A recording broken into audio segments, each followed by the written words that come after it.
लंकेला उड्डाण करायला हनुमान उत्साहानं तयार झाला. त्यासाठी त्यानं महेंद्र पर्वताचं शिखर गाठलं. कारण तेवढ्या उंचीवरून वेगानं उड्डाण केलं म्हणजे आपण सहज लंकेत जाऊ असा हनुमंताचा अंदाज होता. श्रीरामाचं नाव घेत मारुतीनं लंकेच्या दिशेनं वेगानं उड्डाण केलं. वाटेत कित्येक अडथळे आले, पण ते सर्व अडथळ्यांना पार करत तो वेगानं लंकेकडे निघाला. एकदा सिंहिका राक्षसीण त्याला गिळण्यासाठी जबडा पसरून त्याच्या पुढ्यात आली, पण मारुतीनं तिच्या पाठीवर जोरानं मुष्ठी प्रहार करताच ती कोसळून खाली पडली. हळूहळू त्याला लंकेची तटबंदी दिसू लागली. आता आपण आपलं अवाढव्य शरीर कमी केलं पाहिजे, नाहीतर आपण प्रथमच सर्वांना दिसू आणि मग आपलं काम फत्ते व्हायच्या ऐवजी आपल्यालाच पकडून ठेवण्यात येईल, नाही का? हा, आपण आपलं लहान व्हावं, माकडासारखं छोटं छोटं. हा, असा विचार करून त्यानं आपलं शरीर सर्वसामान्य किरकोळ माकडांप्रमाणे लहान केलं. लंका नगरीच्या भोवती राक्षसांचा कडक पहारा होता. छोट्या वानराच्या रूपात हनुमानाने या झाडावरून त्या झाडावर उड्या मारीत लंकेच्या तटबंदीच्या आत प्रवेश तर केला. तरी पण एका अजस्त्र स्त्रीने त्याला पाहिलंच. ती स्त्री त्याला रागानं म्हणाली, ए मरकटा, तू इथे कसा? आणि तुला या तटबंदीच्या आत कोणी येऊ दिलं? चल चल, इथून चालता हो आधी, नाहीतर फुकट प्राण गमावशील. ए, मला असली धमकी देणारी तू आहेस तरी कोण? मी कोण? मी या लंकेची नगर देवता आहे. मी तर एक सामान्य मरकट माकड. लंका नगरीचं वैभव आणि सौंदर्य पाहावं असं मनात आलं, म्हणूनच एवढ्या एकाच आशेने मी एवढ्या लांब यायचं धाडस केलं. अरे पण तू माझ्या परवानगी शिवाय आत येण्याचं धाडस केलंसच कसं? थांब थांब, तुला आता चांगली सत्तल घडवते. हो, घडव घडव. असं म्हणून तिनं त्याला मारण्यासाठी आपला हात उगारला. हनुमंतानं तिच्या या हातावर असा जोराचा ठोसा दिला की ती मागच्या मागे जमिनीवर कोसळली. पडता पडता ती म्हणाली, किरकोळ दिसणाऱ्या या माकडाच्या अंगी बरीच शक्ती आहे. म्हणजे रावणाचा मृत्यू जवळ आला असंच म्हणायला हवं. कारण ब्रह्मदेवानी मला पूर्वीच सांगून ठेवलं होतं, जेव्हा एखादा सामान्य मरकट तुला धक्का देऊन खाली पाडेल तेव्हाच रावणाचा अंतकाळ जवळ आलाय असं तू खुशाल समज. हनुमंताचा मार्ग मोकळा झाला. त्यानं निर्धास्तपणे आता आपली भ्रमंती सुरू केली. पण मनाशी सीतेचं जे चित्र त्यानं रंगवलं होतं ना, तशी एकही स्त्री त्याला दिसेना.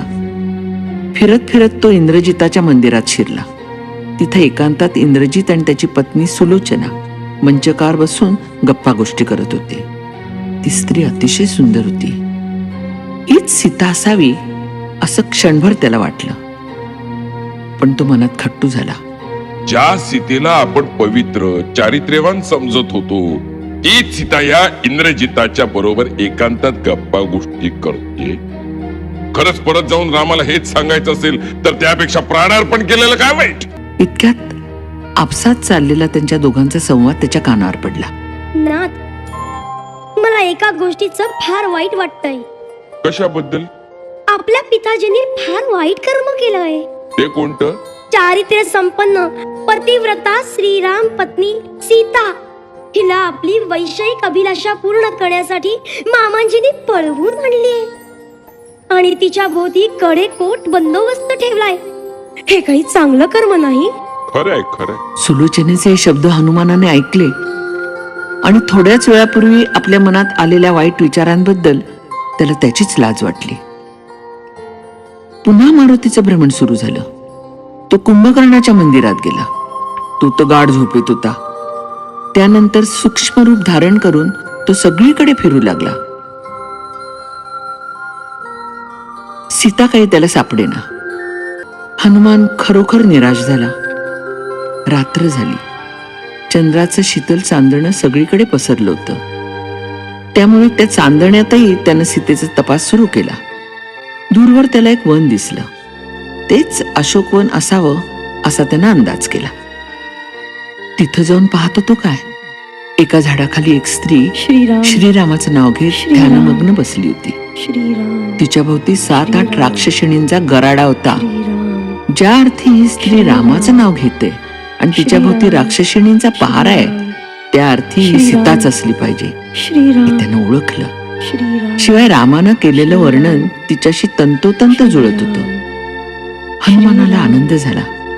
पण या राक्षसिणींच्या गराड्यात सीतेला भेटायचं कसं? श्रीराम तो पहाटेपर्यंत श्रीराम. रामाचं नाव घेत झाडावरच बसून राहिला.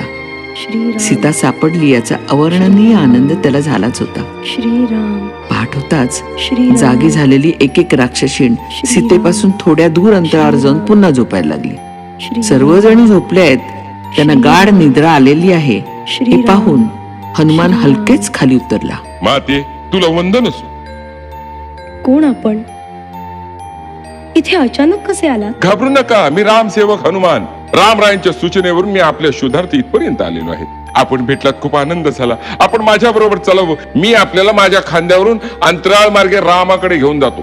तू रामसेवक की मायावी रूप धारण केलेला रावण सेवक? नाही नाही, अशी शंका घेऊ नका. ही पहा, ओळख पटवण्यासाठी श्रीरामांनी दिलेली ही भेट.